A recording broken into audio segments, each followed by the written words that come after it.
आपल्या आयुष्यामध्ये कित्येक लोक येत असतात, कित्येक लोक जात असतात, पण मात्र आपल्या स्मरणामध्ये, आपल्या आठवणीमध्ये फक्त काही मोजकेच लोक आपल्या आठवणीमध्ये राहतात आणि आपल्याला ते नेहमी आवडू लागतात। मग ते विविध क्षेत्रामधले असू शकतात, ते क्रीडा क्षेत्रामधले असू शकतात, ते राजकारणामधले असू शकतात, ते इतर कोणत्या क्षेत्रामधले असू शकतात, नाहीतर मग ते चित्रपटसृष्टीमधील देखील असू शकतात। आता चित्रपटसृष्टीमध्ये नावाजलेलं, गाजलेलं आणि आत्तापर्यंत सर्वाधिक रेकॉर्ड निर्माण करणारं नाव म्हणजे दादा कोंडके यांचं।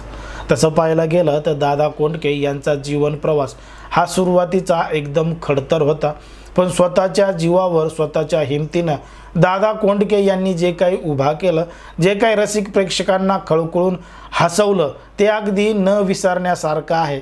आणि म्हणूनच दादा कोंडके यांचं नाव अजूनही घेतलं जातं आणि दादा कोंडकेंसारखा अभिनेता, दादा कोंडके यांच्यासारखा डायरेक्टर कधीही होणार नाही असं देखील सांगितलं जातं। मग चित्रपटसृष्टीमध्ये एक दादा नाव असणारं दादा कोंडके हे व्यक्तिमत्व अचानक पडद्याआड का गेलं, म्हणजे त्यांचा मृत्यू कशा पद्धतीनं झाला, काय झाला, त्यामध्ये खरंच काही रहस्यमय गोष्टी होत्या का, असं नेमकं काय घडलं होतं की दादा कोंडके यांचा अचानक मृत्यू झाला, हेच आपण या भागामध्ये अगदी सविस्तरपणे जाणून घेणार आहोत। 8 ऑगस्ट 1932 रोजी दादा कोंडके यांचा मुंबईमधील गिरणी कामगाराच्या घरी जन्म झाला। आता जन्मानंतर कृष्णा कोंडके असं नाव दादा कोंडके यांचं ठेवण्यात आलं होतं। सुरुवातीला त्यांनी बँड पथकामध्ये काम केलं। बँड पथकामध्ये काम केल्यानंतर मग त्यांनी काही नाटकामध्ये काम करायला सुरुवात केली। नाटकामध्ये काम करत असताना त्यांना मोठी प्रसिद्धी मिळू लागली। मग त्यांनी सोंगाड्या चित्रपटाची निर्मिती केली। सोंगाड्या चित्रपट मोठ्या प्रमाणात गाजला आणि हा पहिला चित्रपट होता। इथूनच दादा कोंडके यांना मोठी प्रसिद्धी मिळाली। आता सोंगाड्या चित्रपट लावायचा होता, त्यासाठी सुद्धा त्यांना संघर्ष करावा लागला। हिंदुहृदय सम्राट बाळासाहेब ठाकरे यांच्याकडे जावं लागलं होतं, कारण की त्या टॉकीज मालकाने तेरे मेरे सपने हा चित्रपट लावला होता आणि दादा कोंडके यांचा सोंगाड्या लावायला विरोध केला होता। मग नंतर सोंगाड्या लागला, महाराष्ट्रभर गाजला। मग दादा कोंडके यांचे एकापाठोपाठ एक चित्रपट येऊ लागले, सुपरहिट ठरू लागले आणि महाराष्ट्रातली जनता खळखळून हसू लागली। पण आता याच दादा कोंडके हे अचानक पडद्याआड गेले, काळाच्या ओघामध्ये गेले। नेमकं त्यांच्यासोबत काय घडलं होतं हेच आपण पाहणार आहोत। दादा कोंडके यांना अचानक 14 मार्च 1998 रोजी मुंबई येथील राम निवास येथे अचानक हृदयविकाराचा झटका आला आणि त्यांना तात्काळ जवळच्या सुशिसरा नर्सिंग होम या ठिकाणी उपचारासाठी नेण्यात आलं। आता त्या ठिकाणी उपचारासाठी नेण्यात आल्यानंतर दवाखान्यातील डॉक्टरांनी त्यांना मृत घोषित केलं। दादा कोंडके यांचं निधन झालं असं त्यावेळी सांगण्यात आलं। पण दादा कोंडके यांचे जवळचे मित्र आणि डॉक्टर अनिल वाकणकर यांनी त्यांची 2 दिवसापूर्वीच प्रकृती चेक केली होती, त्यांची तब्येत पाहिली होती। तेव्हा मात्र दादा कोंडके हे अगदी ठणठणीत होते।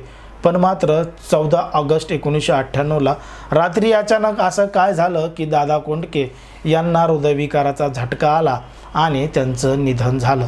त्यांना काही वेळातच दवाखान्यातसुद्धा नेलं गेलं होतं, पण तरीसुद्धा त्यांच्यावर योग्य ते उपचार का झाले नाही असे विविध प्रश्न त्यांच्या निधनानंतर तयार झाले। काही पत्रकारांनी असं देखील लिहिलं होतं की यामध्ये काहीतरी संशयास्पद आहे आणि काही लोकांनी त्यामध्ये अशा पद्धतीचं कृत्य केलंय।